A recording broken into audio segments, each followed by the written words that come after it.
அத்தியாயம் 8 அனுகூலம் 6 தலைமைத்துவம். என்னுடைய ஏழை தந்தை, பணக்கார தந்தை இருவருமே மகத்தான தலைவர்கள். ஹவாய் நாட்டின் கல்வித்துறையில் தலைமை பொறுப்பில் இருந்தவர் எனது உண்மையான அப்பா. அவர் ஒரு சிறந்த பேச்சாளர். நாட்டில் குழந்தைகளின் கல்வித்தரத்தை உயர்த்த தளரா ஊக்கத்துடன் பாடுபட்டவர் அவர். என்னுடைய பணக்கார அப்பாவும் கூட சிறந்த தலைவர் ஆவார். அவர் தனது ஊழியர்கள் மற்றும் முதலீட்டாளர்களை ஊக்கம் கொள்ளச் செய்து மகத்தான தொழில் சாம்ராஜ்யத்தை நிறுவுவதில் தனக்கு உதவியாய் இருக்கச் செய்தார். நான் வியட்நாமில் இருந்து திரும்பிய போது பணக்கார அப்பா எனது தலைமை பண்பு திறத்தை வளர்த்துக் கொள்ள செயலில் இறங்குவதின் முக்கியத்துவத்தை எனக்கு நினைவூட்டினார். பெரும்பாலான மக்கள் செய்ய தயங்கும் விஷயங்களை தலைவர்கள் செய்கின்றனர் என்றார் அவர். பி கட்டத்தில் மிக குறைந்த எண்ணிக்கையில் தொழில்துறை தலைவர்கள் இருப்பதற்கு அதுவும் காரணமாயிருக்கலாம். நெட்வொர்க் மார்க்கெட்டிங் தொழிலில் இறங்குபவர்கள் அதன் மூலமாக தலைமைத்துவ பண்பை வளர்த்துக் கொள்ள உள்ள வாய்ப்பு பற்றி இந்த அத்தியாயத்தில் விவாதிக்கப் போகிறேன். கடற்படையில் சேரவும் அதன் பின் வியட்நாம் போருக்கு செல்லவும் எனது பணக்கார அப்பா ஊக்கப்படுத்தியதற்கான காரணங்களில் ஒன்று அவை எனது தலைமைத்துவ பண்பை வளர்க்க உதவும் என்பதாகும். வியட்நாமில் நான் கண்ட மகத்தான தலைவர்கள் கத்துகிற, கூக்குரல் எழுப்புகின்ற அல்லது உடல் ரீதியாக பழித்து பேசுகிற முரட்டு ஆட்கள் அல்ல. போரின் வெப்பத்திற்கு நடுவில் நான் கண்ட சிறந்த தலைவர்கள் பெரும்பாலும் அமைதியாகவும் தைரியமாகவும் செயல்பட்டவர்கள். அவர்கள் பேசும்போது நமது உணர்வோடு நேரடியாக பேசக்கூடியவர்கள். நெட்வொர்க்கின் தொழிலில் சிறந்த அனுகூலங்களில் ஒன்று அப்படிப்பட்ட தலைமை பண்பை உருவாக்க அது உதவுவதேயாகும். தலைமைத்துவ திறன் விருப்ப தேர்வல்ல. எனது பணக்கார அப்பா மேலும் சொல்வார், ஒவ்வொரு கேஷ் ஃப்ளோ கட்டத்திலும் தலைவர்கள் இருக்கின்றனர். எனினும் ஒவ்வொரு கட்டத்திலும் வெற்றிகரமாக இருப்பதற்கு ஒருவர் தலைவராக இருக்க வேண்டும் என்ற அவசியம் கிடையாது. ஆனால் பி கட்டம் இதற்கு விதிவிலக்கு. பி கட்டத்தில் தலைமைத்துவம் விருப்பத் தேர்வல்ல, கட்டாயமானது. சிறந்த தயாரிப்புகள் உள்ள தொழிலுக்கோ அல்லது சிறந்த சேவைகளுக்கோ தொழிலுக்கோ பணம் போவதில்லை. சிறந்த தலைவர்களையும் சிறந்த நிர்வாக குழுவையும் உடைய தொழிலிலேயே பணம் புரள்கிறது. நீங்கள் கேஷ் ஃப்ளோ வரைபடத்தை உற்று நோக்கினால் ஒவ்வொரு கட்டத்திலும் தலைவர்கள் இருப்பதை காண்பீர்கள். உதாரணத்திற்கு, எனது ஏழை அப்பா இக்கட்டத்தை சார்ந்த ஆற்றல் மிக்க தலைவர். அதே சமயம் எனது பணக்கார தந்தை பி மற்றும் ஐ கட்டத்தில் ஒரு தலைவராக விளங்கினார். மிக சிறு வயதிலேயே எனது பணக்கார தந்தையும் ஏழை தந்தையும் எனது தலைமை பண்பு திறத்தை வளர்த்துக் கொள்வதன் முக்கியத்துவத்தை வலியுறுத்தினர். அதனால்தான் இருவருமே நான் சாரணர் அமைப்பில் சேரவும், விளையாட்டில் ஆர்வம் காட்டவும், இராணுவத்திற்கு போகவும் பரிந்துரைத்தனர். எனது தொழில் மற்றும் பொருளாதார வெற்றிக்கு சிறப்பாக துணிபுரிகிற பயிற்சி எதுவென நான் திரும்பி பார்த்த போது நான் பள்ளியில் கற்ற பாடங்கள் அல்ல, மாறாக சாரணர் அமைப்பில், விளையாட்டில், இராணுவத்தில் பெற்ற பயிற்சியே வெற்றிக்கு துணை நின்றதென்பேன். 1974 கடற்படை விமான நிலையத்தை விட்டு கடைசி முறையாக வெளியேறும் போது நான் இராணுவத்தை விட்டு தொழில் உலகத்திற்கு நுழைந்து கொண்டிருந்தேன். என்னுடைய தலைமை பண்பு திறன் போதுமானதாக இருக்குமா என எனக்கு நானே கேட்டுக்கொண்டது ஞாபகம் இருக்கிறது. நான் எதிர்பார்த்து காத்திருந்த பி கட்டத்தை சேர்ந்த தொழில் உலகில் சவால்களுக்கு ஏற்கனவே நான் சாரணர் அமைப்பு, விளையாட்டு மற்றும் இராணுவத்தில் பெற்றிருந்த தலைமை பண்பு பயிற்சிகள் போதுமானதாக இல்லை. நான் நிறைய கற்க வேண்டியிருந்தது. எனது இராணுவ தலைமை பண்பு திறன் போதாமல் இருந்ததற்கு காரணம் தொழில் உலகுக்கும் இராணுவ உலகுக்கும் சுற்றுச்சூழல் விதிகள் மற்றும் உள்ளடக்கம் போன்றவை மாறுபட்டு இருந்ததேயாகும். போருக்கு தயாராகும் போது நாம் மோசமான தலைவராக இருந்தால் நம்மால் வழிநடத்தப்படுபவர்கள் இறந்து போவர் என நாம் அறிவோம். தொழில் உலகில் நீங்கள் மோசமான தலைவராக இருந்தால் உங்கள் மேல் வழக்கு தொடர்வார்கள் அல்லது தங்களது சங்க பிரதிநிதியிடம் ஒரு புகாரை பதிவு செய்வார்கள். நமது குறிக்கோள்களின் முக்கியத்துவம், நமது குழுவின் மதிப்பு, மரண பயம் இவற்றால் இராணுவத்தில் உத்வேகப்படுத்தப்படுவோம். தொழில் உலகில் உள்ளவர்களை உத்வேகப்படுத்துவது பாதுகாப்பு, பணம் மற்றும் தனிநபரின் முன்னேற்றம் ஆகியவை. தொழில் உலகில் நிர்வாகம்தான் ஊக்கப்படுத்துகிறது, தலைமை பண்பல்ல. மதிப்பீடுகளில் உள்ள இந்த மாறுபாடுகளின் காரணமாகவே தொழில் உலகில் எனக்கு அன்று சிரமம் இருந்தது. அது இன்று வரை தொடர்கிறது. ஊழியர்கள் நிறுவன கூட்டங்களுக்கு போகும்போது மேலாளர்கள் நிறுவனத்தின் குறிக்கோள் குழு உத்வேகத்தின் முக்கியத்துவம் மற்றும் வீரார்ந்த லட்சிய முன்மாதிரிகள் போன்றவற்றை குறித்து பேசுவார்கள் என்பதை நான் அறிவேன். இருந்தும் இன்றைக்கு பெரும்பாலான தொழில்களில் பணம், ஆதாயம் மற்றும் பாதுகாப்பு இவையே உண்மையான பிணைப்புக்கு காரணமாயிருக்கிறது என்பதை காண்கிறேன். பல்வேறு நெட்வொர்க் மார்க்கெட்டிங் நிறுவனங்களை நான் பார்க்க தொடங்கிய சமயத்தில் நான் பல தலைவர்களையும் காண ஆரம்பித்தேன். அவர்களில் எல்லோரிடமும் இல்லாவிட்டாலும் பலரிடம் இராணுவத்தின் தலைவராக இருந்தவர்களிடம் நான் கண்ட அதே அடிப்படை மதிப்பீடுகள் இருந்ததை கண்டேன். அவர்கள் குறிக்கோளின் முக்கியத்துவம், குழுவின் அருமை, சுதந்திரத்தின் மகத்துவம் போன்றவற்றை மதித்தனர். நெட்வொர்க்கிங் தொழிலில் நான் சந்தித்த பெரும்பாலான தலைவர்கள் அவர்கள் இளையவராகட்டும் அல்லது முதியவராகட்டும் உண்மையிலேயே உத்வேகமிக்கவர்களாக இருந்தனர். அவர்கள் நான் பெருநிறுவன உலகில் கண்ட தங்களை தலைவர்களாக தாங்களாகவே வரித்துக் கொண்ட பெரும்பாலான நிர்வாகிகளைப் போல இல்லை. மேலாளர்கள் தலைவர்கள் அல்ல. எண்ணளவில் நெட்வொர்க் மார்க்கெட்டிங் தொழிலில் மிகப்பெரிய அனுகூலங்களில் ஒன்று அங்கு நீங்கள் பெறும் தலைமை பண்புக்கான பயிற்சி. டி கட்டத்தில் வெற்றி பெறுவதற்கு அத்தியாவசியமான திறமையான தலைமை பண்பு திறனை உங்களது மிக முக்கியமான தொழில் திறனான தலைமை பண்பை வளர்த்துக் கொள்வதற்கான நேரம், வாய்ப்பு, பயிற்சி அனைத்தையும் நெட்வொர்க் மார்க்கெட்டிங் அளிக்கிறது. இ மற்றும் எஸ் கட்டங்களுக்கு பெரும்பாலும் தேவைப்படுகிற நிர்வாக திறனிலிருந்து தலைமை பண்பு திறன் மிகவும் மாறுபட்டது. நிர்வாக திறன் மிகவும் முக்கியமான திறனாகும். ஆனால் நிர்வாக திறனுக்கும் தலைமை பண்பிற்கும் உள்ள இடையிலான வித்தியாசத்தை ஒருவர் அவசியம் தெரிந்து கொள்ள வேண்டும். அவற்றை நீங்கள் வளர்த்துக் கொண்டால் எப்போது பயன்படுத்திக் கொள்ள வேண்டும் என்பதையும் அறிந்திருக்க வேண்டும். எனது பணக்கார அப்பா அடிக்கடி சொல்வார், மேலாளர்கள் அவசியம் தலைவர்களாக இருக்க வேண்டுமென்ற தேவையில்லை. மேலும் தலைவர்கள் அவசியம் மேலாளர்களாக இருக்க வேண்டுமென்ற தேவையில்லை. இ அல்லது எஸ் கட்டத்திலிருந்து பி கட்டத்திற்கு மாறி வரும் ஒருவரை நான் சந்திக்கும் போது தொழில்நுட்ப திறமையோ அல்லது நிர்வாக திறமையோ அவருக்கு சிக்கலாய் இருப்பதாக நான் பெரும்பாலும் கண்டதில்லை. மாறாக தலைமை பண்பில் தான் சிக்கல் இருப்பதுண்டு. உதாரணத்திற்கு, என் நண்பனின் நண்பன் என்னிடம் வந்து தனது சொந்த உணவகத்தை தொடங்குவதற்கு பணம் திரட்ட விரும்புவது பற்றி பேசினான். அவன் புத்திசாலித்தனம் மிக்க, நன்கு பயிற்சி பெற்ற சமையல் கலை நிபுணன். அதில் பல வருட அனுபவமும் உண்டு. தனது உணவகத்துக்கென விசேஷமான புதிய யோசனையையும் அவன் வைத்திருந்தான். நன்கு திட்டமிட்ட தொழில்நுட்பம், மகத்தான பொருளாதார செயல் திட்டங்கள், முன்னமே தேர்வு செய்யப்பட்ட சிறப்பான இடம், அவனது புதிய உணவகத்திற்கு வர தயாராயிருக்கும் வாடிக்கையாளர்களின் கூட்டம் எல்லாம் இருந்தது. $5 லட்சம் முதலீடு செய்யக்கூடிய ஒருவரை கண்டுபிடிக்க வேண்டியதுதான் தேவை. அவன் தனது தொழில் திட்டத்தை வகுத்து 5 வருடங்கள் ஆயிற்று. அது ஒரு நல்ல திட்டமும் கூட. ஆனால் தனது தொழில் திட்டத்தில் முதலீடு செய்ய சொல்லி அவன் கேட்ட எவரும், நான் உட்பட, பண உதவி செய்ய முன்வரவில்லை. இன்றும் அவன் பழைய உணவகத்தின் ஒரு ஊழியராக பணி செய்து கொண்டிருக்கிறான். அவன் இப்போதும் சிறந்த சமையற்கரை நிபுணர்தான். இன்னும் அவன் உணவகத்தை தொடங்குவதற்கான மூலதனமான $5 லட்சம் எதிர்பார்த்துக் கொண்டிருக்கிறான். மற்றவர்கள் அவனை நம்பி ஏன் முதலீடு செய்யவில்லை என்று தெரியாது. ஆனால் நான் ஏன் முதலீடு செய்யவில்லை என்பதை உங்களுக்கு சொல்ல முடியும். அவற்றை தொடர்ந்து விவரித்திருக்கிறேன். காரணம் 1, அவனுக்கு அனுபவம், வசீகரம் மற்றும் கைப்பக்குவம் இருந்த போதும் தன்னம்பிக்கை தரக்கூடிய தலைமை பண்பு அவனிடம் காணப்படவில்லை. அவனால் உணவகத்தை தொடங்கி அதை வெற்றிகரமாக நடத்த முடியும் என்ற போது அதனை பெரிய தொடர் உணவகமாக மாற்ற முடியுமா என்று சந்தேகப்பட்டேன். அவனது தன்னம்பிக்கை குறைவு, நான் வெற்றிகரமாக இருப்பேன், ஆனால் நான் எப்போதும் சிறிய அளவிலேயே இருப்பேன் என்று அளவிலேயே இருந்தது. வேறு விதமாக சொன்னால், அவனிடம் சிறப்பான நிர்வாக திறமை இருந்தது.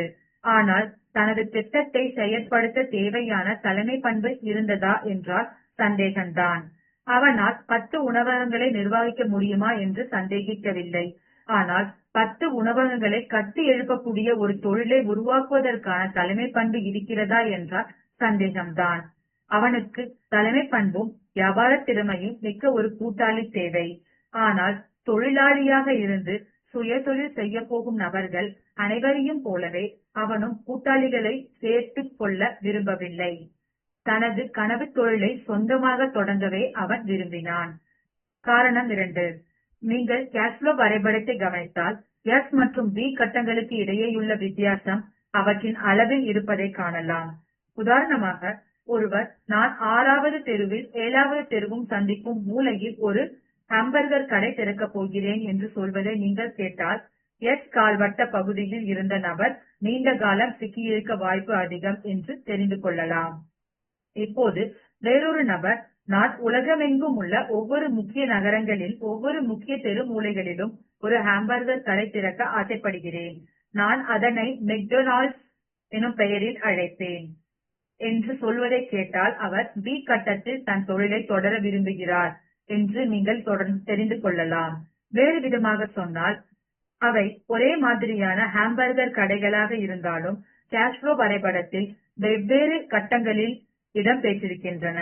என் பணக்கார அப்பா இது குறித்து எத்தனை தெருக்களில் மூலைகளில் என்ற எண்ணிக்கை வித்தியாசமே தலைமை பண்பின் காணப்படும் வித்தியாசம் என்று சொல்லியிருந்திருப்பார்.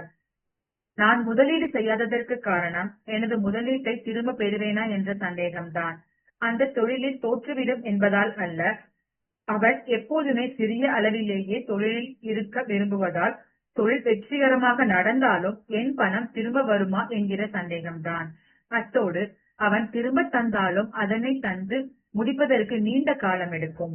நீங்கள் மிகவும் திறமைமிக்க முதலீட்டாளர்களை கேட்டால், அவர்கள் ஒரு உணவகம் எத்தனை சிறப்பானது என்பதில் அல்ல, எத்தனை பெரிய தொடர் உணவகமாக மாறும் என்று அறிவதிலேயே ஆர்வம் காட்டுவார்கள்.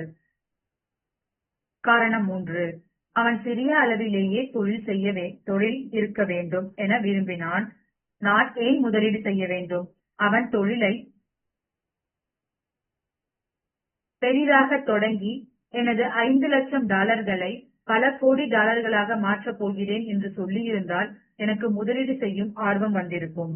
உணவகத்தை பெரிதாக மாற்றுவதற்கான தலைமை பண்பு இல்லாததன் மூலம் அவன் எனது $5,00,000 பல லட்சங்களாக டாலர்களாக மாற்றுவானா என்பதை சந்தேகத்துக்குரியாகிவிட்டது.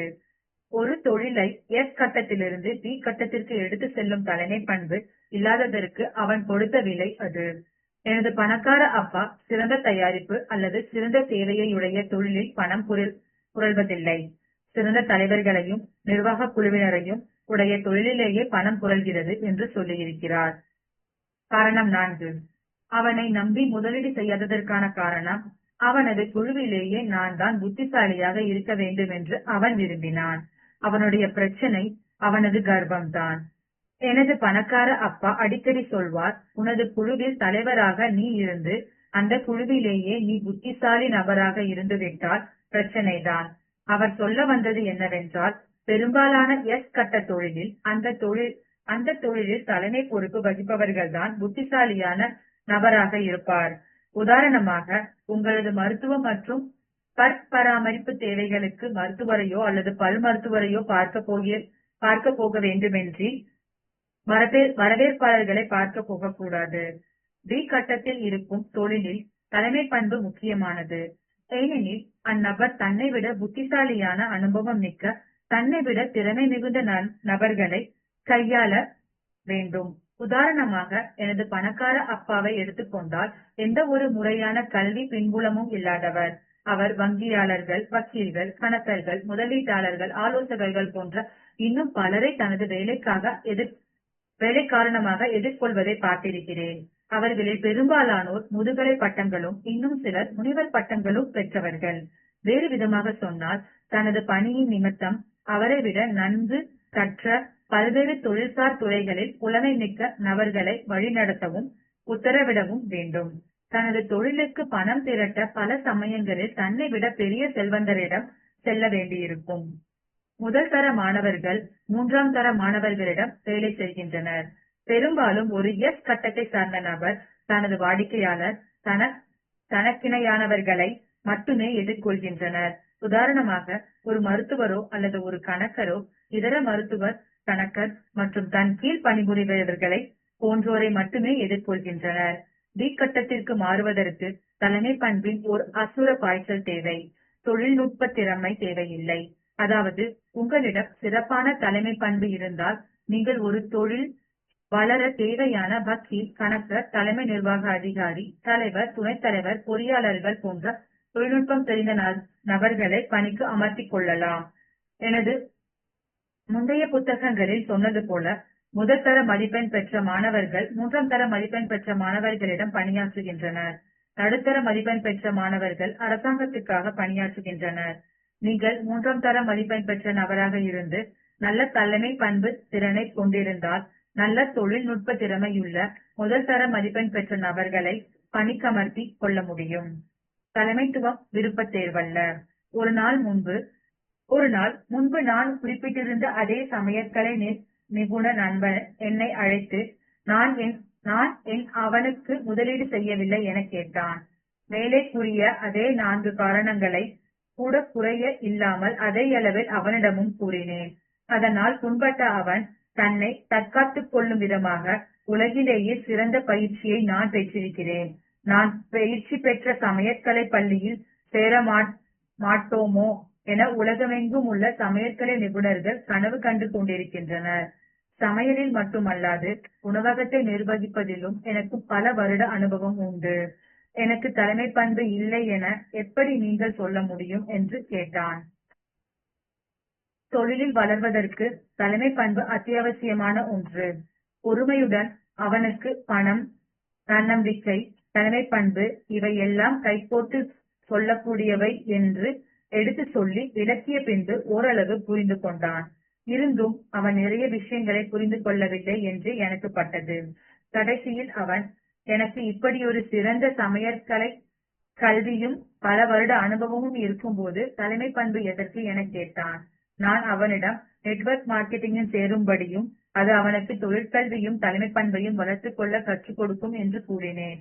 அதற்கு அவன் கோபம் அடைந்து, நான் ஒரு உணவக தொழிலில் இருக்கிறேன், கூடுதலாக எனக்கு எந்த ஒரு தொழிற்கல்வியும் தலைமை பண்பும் தேவையில்லை என்று சொல்லிவிட்டான். அவனை பொறுத்தவரையில் வாழ்க்கை முழுவதும் நீடிக்கக்கூடிய தொழிற்கல்வியும் தலைமை பண்பும் விருப்ப தேர்வாக இருந்திருக்கிறது என்பதை புரிந்து கொண்டேன். என் பணக்கார தந்தையை பொறுத்தவரையில் தொழிலில் வளர்வதற்கு தலைமை பண்பு அத்தியாவசியமான ஒன்று. உலகிலேயே சிறந்த பயிற்சி. நான் இந்த புத்தகத்தில் ஆரம்பத்தில் சொன்னது போல சில நெட்வொர்க் மார்க்கெட்டிங் தொழிலில் நான் கண்ட மிக முக்கியமான மதிப்பீடுகளில் ஒன்று அவர்களது வாழ்க்கையை மாற்றியமைக்கும் தொழிற்கல்வியாகும். மேலும் நான் இத்தொழிலில் உலகிலேயே சிறந்த தொழில் மற்றும் தலைமை பண்பு மேம்பாட்டு திட்டங்கள் சிலவற்றையும் கண்டிருக்கிறேன். என்னை பொறுத்தவரை E மற்றும் F கட்டத்திலிருந்து D கட்டத்திற்கு மாற விரும்பும் நபர்களுக்கு இத்திட்டங்கள் விலைமதிப்பற்றவை. இந்த துறைக்கு எதிரான என் முன் அனுபவங்களை ஒதுக்கி வைத்துவிட்டு என் ஆராய்ச்சியை மேற்கொண்ட பிறகு நெட்வொர்க் மார்க்கெட்டிங் தொழிலில் தங்களது தொழிற்கல்வியை பெற்ற பல வெற்றிகரமான தொழில் முனைவர்களை நான் சந்தித்திருக்கிறேன். தனது கணித தொழில் மூலம் பல லட்சக்கணக்கான டாலர்களை சம்பாதித்த ஒரு இளைஞனை சமீபத்தில் சந்தித்தேன். அவன் என்னிடம் சொன்னது இது: நான் பல வருடமாக ஒரு கணினி நிரல் எழுதுபவனாக இருந்தேன். ஒரு நாள் எனது நண்பன் ஒரு கூட்டத்திற்கு அழைத்து சென்றான். அதனால் கவரப்பட்டு அவனது நெட்வொர்க் மார்க்கெட்டிங் தொழிலில் சேர்ந்தேன். 6 வருடங்களுக்கு கூட்டத்திற்கு போவது, நிகழ்வுகளில் கலந்து கொள்வது, புத்தகங்கள் வாசிப்பது, ஒளிநாடாவை கேட்பது, இதில் மட்டுமே கவனம் செலுத்தினேன். இன்றைக்கு என் அலமாரியில் நூற்றுக்கணக்கான ஒளிப்பதிவு நாடாக்கள், எண்ணற்ற புத்தகங்கள் இருக்கின்றன. நான் நெட்வொர்க் மார்க்கெட்டிங் தொழிலில் இன்று வெற்றிகரமாக திகழ்கிறேன். அது மட்டுமல்ல, நெட்வொர்க் மார்க்கெட்டிங் தொழிலில் வருகிற கூடுதல் வருவாயை வைத்து எனது வேலையிலிருந்து விலகி இங்கு கற்ற தொழில் அறிவை கொண்டு எனது சொந்த கணினி தொழிலையும் தொடங்கிவிட்டேன். 3 வருடத்திற்கு முன்பு எனது கணினி தொழிலை பொதுத்துறை நிறுவனமாக்கி வரி போக $48 மில்லியன் லாபம் பார்த்தேன். நெட்வொர்க் மார்க்கெட்டிங் நிறுவனத்தில் நான் பெற்ற பயிற்சியல்லாது என்னால் இதை சாதித்திருக்க முடியாது. உலகத்திலேயே மிக சிறந்த தலைமை பண்பு மற்றும் தொழில் மேம்பாட்டு பயிற்சியாக அது அமைந்திருந்தது. உணர்ச்சிகளை தூண்டும் விதத்தில் பேசும் தலைவர்கள்.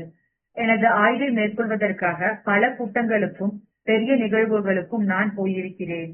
அந்த நிகழ்வுகளில் சில சிறந்த தொழில் தலைவர்களின் பேச்சை கேட்டிருக்கிறேன். அவர்களது பேச்சு மற்றவர்கள் தங்களது தனிப்பட்ட மகத்துவத்தை காண செய்து அவர்களை உத்வேகப்படுத்தும். கையில் ஒன்றுமில்லாமல் தொடங்கி தங்களது பிரம்மாண்டமான கனவுகளையும் விஞ்சி செல்வ வளம் மிக்கவர்களாக ஆன பல தனிநபர்களுடைய கதைகளை கேட்டிருக்கிறேன்.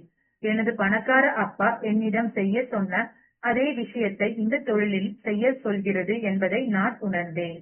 அது ஒரு தலைவராய் இரு என்பதுதான். அவர்கள் பணத்தை பற்றி அதிகம் பேசுவது போல தோன்றினாலும் உண்மையில் மக்களை அவர்களது கூட்டிலிருந்து வெளியேற, தங்களது பயணங்களை தாண்டி செல்ல, தங்களது கனவை தேடி செல்ல உத்வேகப்படுத்துகின்றனர். வாழ்வை வாழ தகுதியுள்ளவனாக மாற்றும் கனவை தேடி செல்ல தூண்டுகின்றனர். உங்களது உத்வேகத்தை அணையச் செய்பவை. இந்த வரைபடம் வாழ்வை மாற்றியமைக்கும் வணிக கல்வி எனும் அத்தியாயத்தில் பயன்படுத்தப்பட்டிருந்தது. அந்த அத்தியாயம் உங்களது எண்ணங்களையும் தாண்டி அதிகமாக செல்வாக்கு செலுத்தக்கூடிய கல்வியின் சக்தி பற்றி பேசியது. வாழ்க்கையை மாற்றியமைக்கும் கல்வியானது உங்களை மன, உணர்வு, ஆன்மீக மற்றும் உடல் ரீதியாக பாதிக்கிறது.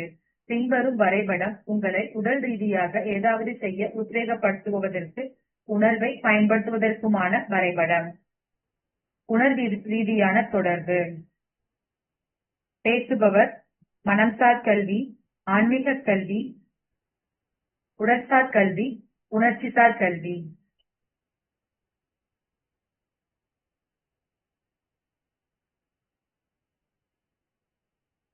நல்ல மதிப்பெண் பெறுவதற்காக கடினமாக உழைத்து படிப்பதற்காகவும் என்னை உணர்வு ரீதியாக அச்சுறுத்த பள்ளிக்கூடம் மனோயுக்திகளை பிரயோகித்தது. பின்னாளில் நான் வளர்ந்த பிறகு பலர் அவர்கள் விரும்புவற்றை உங்களை செய்ய வைக்கும் விதத்தில் உங்களை உத்வேகப்படுத்த பல உணர்வு ரீதியான தூண்டுதல்களை பிரயோகித்ததை நான் கண்டேன். அதற்கு சில உதாரணங்களை பார்க்கலாம். நீ நல்ல மதிப்பெண் பெறாவிட்டால் உனக்கு நல்ல வேலை கிடைக்காது. நீ வேலைக்கு சரியாக நேரத்திற்கு வராவிட்டால் வேலையிலிருந்து நீக்கப்படுவாய். நீங்கள் என்னை தேர்ந்தெடுத்தால் உங்களது சமூக பாதுகாப்பு நலன்களை இழந்து விடாமல் இருக்க பாடுபடுவேன். பாதுகாப்பாக விளையாடு. தேவையில்லாத அபாயங்களை மேற்கொள்ளாதே. என்னுடைய தொழிலில் சேர். நீ நிறைய பணம் சம்பாதிக்கலாம். சீக்கிரமே பணக்காரனாகிறது எப்படி என்று உனக்கு காட்டுவதற்கு என்னை அனுமதி. நான் சொல்றது போலவே செய். உங்களுக்கே தெரியும், நிறுவனம் கஷ்டத்தில் இருக்கிறது. நீங்க வேலையை விட்டு போக விரும்பவில்லை என்றால் சம்பள உயர்வை கேட்காமல் இருப்பதுதான் நல்லது. நீங்கள் வேலையை விடாமல் இருக்கிறது நல்லது. நான் தர அளவுக்கு உங்களுக்கு யார் சம்பளம் தரப்போகிறார்கள்? பணி ஓய்வு பெறுவதற்கு உங்களுக்கு 8 வருடம்தான் இருக்கிறது. எந்த ஒரு பிரச்சனையும் பண்ணாதீங்க. எனது அபிப்பிராயத்தில் மக்கள் ஒரு விஷயத்தை செய்யும்படி தூண்ட இன்று பயம் அல்லது பேராசை அதிக அளவில் உபயோகப்படுத்தப்படுகிறது. பயமும் பேராசையும் முதன்மையான தூண்டுதல்கள் என்றாலும் அவை நம் உத்வேகத்தை அளிக்கின்றன. உண்மையான தலைவர்கள் பிறரை உத்வேகப்படுத்துகின்றனர். நாம் வியட்நாமில் இருந்தபோது அங்கே நிறைய உணர்வு சார்ந்து தொடர்பு கொள்தல் இருந்தது. எங்களது தலைவர்களை மகத்தானவர்களாக கருத செய்தது. அவர்களால் எங்களது ஆன்மீக உணர்வுடன் நேரடியாக பேச முடிந்த செயலேயாகும். பின் வருபவை நமது மகத்தான தலைவர்களால் பேசப்பட்ட வார்த்தைகள். நமது சந்தேகங்களையும் பயங்களையும் தாண்டி நமது உணர்வுகளுடன் நேரடியாக கலக்கும் சக்தி அவற்றிற்கு இருந்தது. ஆன்மீக ரீதியான தொடர்பு.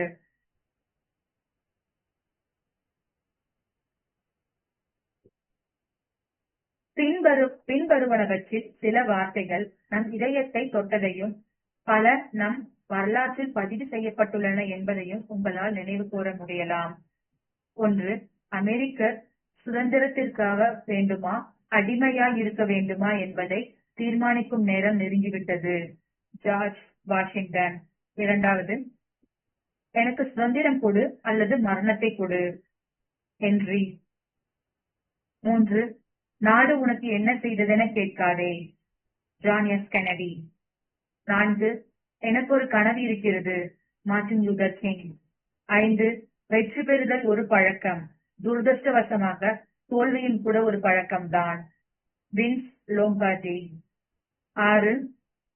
சுதந்திரத்தின் மீதுள்ள தனது தனிப்பட்ட நம்பிக்கை மட்டுமே நம்மை சுதந்திரமாக வைத்திருக்கும். Dwight Eisenhower.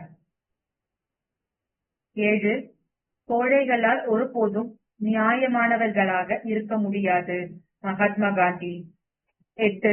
அடக்கமாயிருக்காதே, நீ அத்தனை மகத்தானவன் அல்ல. வோல்டா மேயர். 9. சக்தி மிகுந்து காணப்படுவது என்பது பெண்ணாக இருப்பதை போன்றது. நீங்கள் யார் என்று சொல்லியாக வேண்டிய நிலையில் இருந்தால் நீங்கள் அவர் இல்லை. Margaret Thatcher. 10. உங்களால் செய்ய முடியாத விஷயம் உங்களால் செய்ய முடிகிற விஷயத்தில் தலையிட அனுமதிக்காதீர்கள். John wouldn't. 11. எனக்குள் இருக்கும் சிறப்பான ஒன்றை வெளிக்கொண்டு வருபவனே எனது சிறந்த நண்பன். Henry Ford. 12. வெற்றிகரமான மனிதனாக ஆக முயற்சிக்காதீர்கள், மதிப்புமிக்க மனிதராக முயற்சியுங்கள். Albert Einstein. சுருக்கமாக, 3 வகையான தலைவர்கள். நெட்வொர்க் மார்க்கெட்டிங் தலைமைத்துவ பயிற்சி திட்டத்தில் சிறப்பே அது மாறுபட்ட விதத்திலான தலைவர்களை உருவாக்குகிறது என்பதுதான். ராணுவம் ஒரு வகை தலைவரை உருவாக்குகிறது. அது ஆண்களையும் பெண்களையும் நம் நாட்டை காக்க உத்வேகம் கொள்ள செய்கிறது. தொழில் உலகம் ஒரு வகை தலைவர்களை உருவாக்குகிறது. போட்டியை வெல்லும் சிறந்த குழுக்களை அது உருவாக்குகிறது.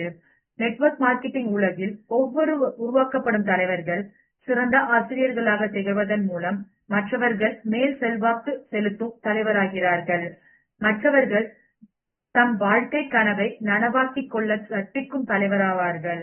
எதிரிகளையோ போட்டியாளர்களையோ தோற்கடிப்பதற்கு பதில் பெரும்பாலான நெட்வொர்க் மார்க்கெட்டிங் தொழில் தலைவர்கள் மற்றவர்களுக்கு தீங்கு செய்யாமல் பொருளாதார செழுமையை கண்டடைய கற்பித்து உத்வேகம் ஊட்டுகின்றனர். சுருக்கமாக, இந்த 3 வகை தலைமை பண்பும் மனித உணர்வுடன் பேசுகின்றன. மாறுபட்ட வகை தலைமை பண்பு மாறுபட்ட வகை தலைவரை வெளிக்கொணர்கிறது. மற்றவர்கள் தங்களது சொந்த பொருளாதார வளமையை கண்டடைய அவர்களிடம் செல்வாக்கு செலுத்தி கற்பித்து வழிநடத்தி உத்வேகம் கொள்ள செய்வதை நீங்கள் நேசித்தால் நெட்வொர்க் மார்க்கெட்டிங் தொழில் உங்களுக்கு சரியானதாக இருக்கலாம். அடுத்த அனுகூலம். பணம் மற்றும் செல்வ வளம் இவற்றுக்கிடையேயான வித்தியாசத்தை பற்றி சொல்கிறது அடுத்த அத்தியாயம். துரதிருஷ்டவசமாக பெரும்பாலானோர் அவர்களால் வளமான செல்வத்தை திரட்ட முடியும் என்ற போதும் பணத்துக்காக வேலை செய்ய பழக்கப்படுத்தப்படுகின்றனர். நெட்வொர்க் மார்க்கெட்டிங் தொழிலில் பலர் வெற்றிகரமாக நிகழாததற்கு காரணம் அவர்கள் பணத்துக்கான இந்த தொழிலுக்கு வந்திருப்பதேயாகும்.